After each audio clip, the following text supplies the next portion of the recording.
ناظرین السلام علیکم ورحمۃ اللہ وبرکاتہ۔ ناظرین، میں محمد رضوان مفتاحی اور آپ دیکھ رہے ہیں جامعہ فرقانیہ FM میڈیا۔ ناظرین، اللہ کا بہت بڑا احسان ہے کہ اللہ نے ہمیں اس چینل کے ذریعے آپ لوگوں تک دین کی کچھ باتیں پیش کرنے کا موقع فرمایا۔ ناظرین، آج ہم آپ حضرات کے سامنے سب سے پہلے ایک درخواست یہ ہے کہ آپ ہمارے چینل جامعہ فرقانیہ FM میڈیا کو سبسکرائب کریں، اور اگر ہماری ویڈیو اچھی لگے تو ہمیں کمنٹ کر کے بتائیں اور آگے بھی شیئر کریں اور لائک ضرور کریں۔ تو ناظرین، ہم آج آپ حضرات کے سامنے حضرت ابو ذر غفاری رضی اللہ تعالی عنہ کے اسلام لانے کا واقعہ بیان کرتے ہیں۔ ناظرین، حضرت ابو ذر غفاری رضی اللہ تعالی عنہ ایک بہت بڑے عالم اور زاہد صحابی تھے۔ اسلام لانے کے بعد بڑے علماء میں ان کا شمار ہوتا ہے۔ تو غفار ایک قبیلہ ہے ملک شام کے راستے میں، مکہ سے ملک شام جانے کے راستے میں ایک قبیلہ پڑتا ہے غفار۔ یہ اس قبیلہ سے تعلق رکھتے ہیں حضرت ابو ذر غفاری رضی اللہ تعالیٰ عنہ۔ تو ناظرین، ان کا اسلام لانے کا واقعہ کچھ یوں ہے کہ جب اللہ کے نبی صلی اللہ علیہ وسلم نے اعلان نبوت فرمایا تو انہوں نے سوچا کہ آخر وہ شخص کون ہے جو اپنے آپ کو نبی کہتا ہے اور یہ کہتا ہے اللہ ایک ہے۔ بہرحال اس نے اپنے بھائی سے کہا اور اس کو مکہ روانہ کیا کہ آپ وہاں جائیں اور ان کے بارے میں معلومات حاصل کر کے لائیں کہ وہ کیا کہتا ہے، کیا کرتا ہے، کس طرح، کیسا اس کا اخلاق ہے، کل ملا کے اس کے بارے میں تمام معلومات حاصل کریں تسلی سے اور پھر آ کر مجھے بتائیں۔ تو آپ کا بھائی مکہ آیا اور آپ کے بارے میں معلومات حاصل کی۔ بہرحال جو بھی ان کو معلوم ہوا وہ آپ کو بتایا، حضرت ابو ذر غفاری رضی اللہ تعالی عنہ کو۔ لیکن حضرت ابو ذر غفاری رضی اللہ تعالی عنہ کو ان کی بات پر تسلی نہیں ہوئی۔ انہوں نے بتایا کہ آپ کے جو ساتھی ہیں وہ اچھے اخلاق والے ہیں، آپ بھی بہت اخلاق والے ہیں، اچھا اخلاق ہے، میں نے ان سے کوئی ایسی بات نہیں سنی جس سے کسی کو تکلیف پہنچے، اور میں نے ان سے ایک ایسا کلام سنا جو نہ تو شاعر ہے اور نہ کسی کاہنوں کا کلام ہے، بہت عجیب و غریب کلام سنا۔ تو ناظرین، حضرت ابو ذر غفاری رضی اللہ تعالی عنہ نے جب یہ بات سنی تو ان کو تسلی نہیں ہوئی، خود اپنا سامان تجارت باندھا اور چل دیے، سامان سفر باندھا اور چل دیے، خود مکہ تشریف لائے، اور جب مکہ پہنچے تو مسجد حرام میں گئے۔ وہاں کیونکہ آپ کو معلوم نہیں تھا، آپ نے آپ صلی اللہ علیہ وسلم کو پہلے کبھی نہیں دیکھا تھا، آپ پہچاننے سے بھی قاصر تھے، اور کسی سے یہ بات پوچھنے کی گوارا نہیں کی۔ اس کی کئی وجوہات ہو سکتی ہیں، اس لیے کہ آپ کے مخالفین بھی بہت تھے، اللہ کے نبی صلی اللہ علیہ وسلم کا شروع اسلام میں بہت مخالف بھی تھے، اس لیے بھی یہ شاید کہیں ایسا نہ ہو کہ اگر میں اسلام لے آؤں، وہ نبی سچے ہوں، میں ان پر اسلام لے آیا اور میں نے کسی سے ان کے بارے میں پوچھا تو مجھے تکلیف پہنچا۔ بہرحال کئی ایک وجوہات ہو سکتی ہیں۔ تو آپ جب مکہ مکرمہ پہنچے تو مسجد حرام میں آپ نے قیام کیا، وہاں حضرت علی کرم اللہ وجہہ نے آپ کو دیکھا کہ مسافر ہے، کسی کام سے آیا ہوگا۔ تو ان لوگوں کا ایک شیوا تھا، عرب لوگوں کا، خصوصاً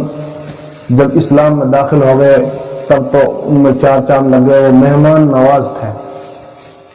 کوئی بھی مہمان آتا تھا ان کی مہمان نوازی میں پیش رہتے تھے۔ حضرت علی کرم اللہ وجہہ نے جب ایک شخص کو دیکھا، وہ اجنبی شخص ہے، تو ان کو اپنے گھر لے گئے اور ان کا رات میں وہیں بستر کیا، آپ کو کھانا کھلایا، لٹایا بٹھایا۔ بہرحال آپ نے بھی ان سے کچھ پوچھا نہیں حضرت علی کرم اللہ وجہہ نے کہ وہ بیچارہ آیا ہوگا کسی غرض سے، اور اس مہمان نے بھی یعنی حضرت ابو ذر غفاری رضی اللہ تعالی عنہ نے بھی آپ کو کچھ نہیں بتایا۔ رات ہو گئی، پھر صبح ہو گئی، صبح آپ وہاں سے چلے گئے، پھر شام کے وقت میں پھر آپ مسجد حرام میں آ گئے۔ جب آپ کے بارے میں کچھ معلومات نہیں مل سکی کیونکہ خود بھی پوچھنا گوارا نہیں کیا اور آپ صلی اللہ علیہ وسلم سے ملاقات بھی نہیں ہو پائی، تو ناظرین شام میں پھر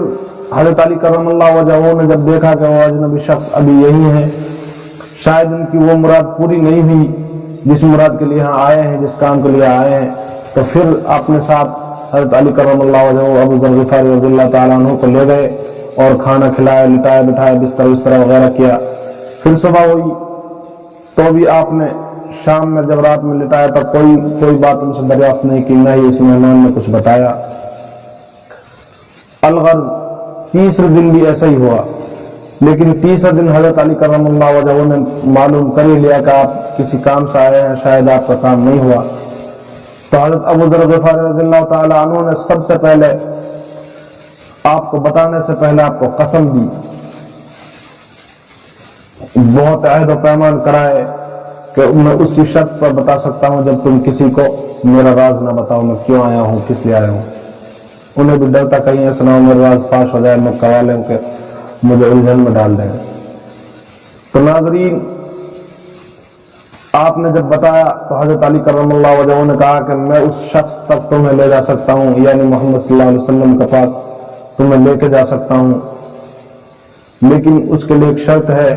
کہ جب آپ میرے ساتھ چلیں تو میرے پیچھے پیچھے چلنا، لوگوں کو یہ معلوم نہ ہو کہ یہ آپ کے ساتھ ہیں۔ تو ناظرین اگر مجھے راستے میں برابر ہو بھی جائے، کوئی بھی بات ایسی ہو جائے، کسی کو شک ہو جائے تو میں اپنے جوتے وغیرہ صحیح کرنے میں لگ جاؤں گا یا پھر پیشاب وغیرہ کرنے لگ جاؤں گا، تم چلتے ہی رہنا، تم مت رکنا، کہیں لوگوں کو شبہ نہ ہو جائے۔ تو ناظرین اسی طرح راستے میں چلتے رہے، جب اللہ کے نبی صلی اللہ علیہ وسلم کے دربار میں جا کے پہنچے تو حضرت ابو ذر غفاری رضی اللہ تعالیٰ عنہ نے آپ سے اپنا تعارف کرایا اور آپ نے ان سے ملاقات کی، بات چیت ہوئی تو آپ نے اسی وقت اسلام قبول کر لیا، اور اللہ کے نبی صلی اللہ علیہ وسلم نے ایک وصیت یہ بھی کی تھی، نصیحت یہ بھی فرمائی تھی کہ ابھی اپنے اسلام کا اظہار نہ کرنا کیونکہ مکہ والے دشمن ہو چکے ہیں، اور اس وقت اظہار کرنا جب ہمارا غلبہ ہو جائے اور جب تم واپس اپنے ملک چلے جاؤ، اپنے قبیلہ چلے جاؤ، وہاں اپنے قبیلے میں دین اسلام کی اشاعت کرو، لیکن بہت احتیاط سے، یہاں اظہار مت کرنا۔ تو ناظرین اللہ کے نبی صلی اللہ علیہ وسلم نے تو یہ فرما دیا تھا، لیکن حضرت ابو ذر غفاری رضی اللہ تعالی عنہ نے یہ فرمایا کہ یا نبی اللہ، بے شک میں اس کلمے کو، میری قسم ہے مجھے اس ذات کی جس کے قبضے میں میری جان ہے، میں اس کلمے کو مسجد حرام میں لوگوں کے سامنے چلا کر بولوں گا، اشہد ان لا الہ الا اللہ محمد رسول اللہ صلی اللہ علیہ وسلم۔ تو ناظرین ایمان لانے کے بعد تو ان کا جذبہ ہی کچھ اور ہو جاتا تھا۔ تو ناظرین حضرت ابو ذر غفاری رضی اللہ تعالیٰ عنہ وہاں سے آئے اور انہوں نے اسی طرح علی الاعلان اپنے ایمان کا اظہار کیا، اشہد ان لا الہ الا اللہ محمد رسول اللہ۔ جیسے ہی لوگوں نے یہ کلمات سنے تو لوگ دوڑ پڑے اور ان پر ٹوٹ پڑے اور ان کا مار کر برا حال کر دیا، اس طرح مارا کہ آپ مرنے کے قریب ہو گئے۔ حضرت عباس رضی اللہ تعالیٰ عنہ آپ کے چچا جو اس وقت تک مسلمان نہیں ہوئے تھے، انہوں نے آپ کو بچایا کہ ظالموں یہ کیا کر رہے ہو، یہ قبیلہ غفار کے رہنے والے ہیں جو ملک شام کے راستے میں ہے، ہمارا سب تجارتی سامان لین دین سب وہیں سے ہوتا ہے، ملک شام سے ہی، اور یہ قبیلہ راستے میں پڑتا ہے، اگر اس کو کچھ ہو گیا تو ہم مصیبت میں پڑ جائیں گے، ہمارا سارا سارا کاروبار ختم ہو جائے گا۔ تو ناظرین، حضرت ابو ذر غفاری رضی اللہ تعالیٰ عنہ کو حضرت عباس نے اس وقت چھڑا لیا۔ تو پھر کچھ دیر بعد، یہ دوسرے دن کے بعد، حضرت ابو ذر غفاری رضی اللہ تعالیٰ عنہ نے پھر علی الاعلان اشہد ان لا الہ الا اللہ کا نعرہ لگایا اور لوگوں کے سامنے اعلان کیا۔ پھر لوگ ان پر ٹوٹ پڑے، پھر حضرت عباس رضی اللہ تعالیٰ عنہ نے آپ کو بچایا۔ تو یہ کیفیت ہو جاتی تھی ناظرین آپ کے عشق میں ایمان لانے کے بعد تمام اصحاب کی۔ تو ناظرین، اللہ کے نبی صلی اللہ علیہ وسلم نے حضرت ابو ذر غفاری رضی اللہ تعالیٰ عنہ سے منع کرنے کے باوجود آپ نے اپنے ایمان کا اعلان کیا، تو یہ پریشانی آپ کو دیکھنی پڑی۔ آپ صلی اللہ علیہ وسلم نے بھی منع اس لیے فرمایا تھا، آپ پر شفقت کی وجہ سے کہیں ایسا نہ ہو آپ لوگوں کو پتہ چل جائے اور آپ پر ظلم و ستم کا پہاڑ توڑ ڈالے، اس لیے آپ نے منع فرمایا تھا، ورنہ اصحاب نبی کا تو آپ کے حکم کے خلاف کرنا ناممکن تھا۔ حضرت ابو ذر غفاری رضی اللہ تعالی عنہ نے اپنا ایمان کا اعلان سب کے سامنے کیا کہ دین برحق ہے، تو میں اس دین کو کیوں چھپاؤں؟ اگر حکم ہوتا اللہ کے نبی صلی اللہ علیہ وسلم کا بھائی کرنا ہی نہیں ہے، تو حضرت ابو ذر غفاری رضی اللہ تعالی عنہ کی یہ جرأت نہیں تھی کہ آپ اس طرح اعلان فرماتے۔ تو ناظرین، یہ حضرت ابو ذر غفاری رضی اللہ تعالی عنہ کا اسلام لانے کا مختصر سا واقعہ ہے۔ تو ناظرین، اللہ تعالیٰ سے دعا ہے کہ اللہ تعالیٰ ہم سب کو کہنے سننے سے زیادہ عمل کی توفیق عطا فرمائے۔